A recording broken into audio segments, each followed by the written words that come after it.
大家好，我係阿 Fred，今日同大家講下圍棋點樣食棋。琴日咧都同大家提過嘅，圍棋裏面咧呢4個點咧比較明顯，同時其實冇任何功能，只係俾我哋容易睇咁解嘅啫。呢一隻棋咧擺咗喺棋盤上高，直線連住嘅交叉點就為之氣。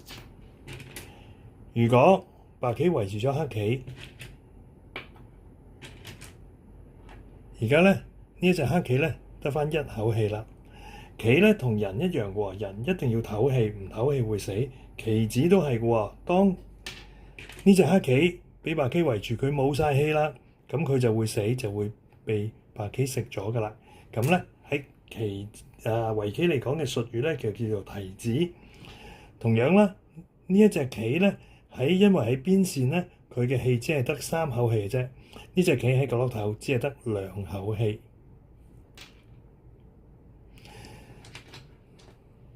頭先提過啦，如果一隻棋嘅話咧，佢咧有1、2、3、4口氣啦。但係如果棋子係連住嘅話咧，我哋咧就叫做一塊棋係一齊計氣嘅喎。咁所以如果呢2隻棋連住咗，呢塊棋咧就有1、2、3、4、5、6口氣啦。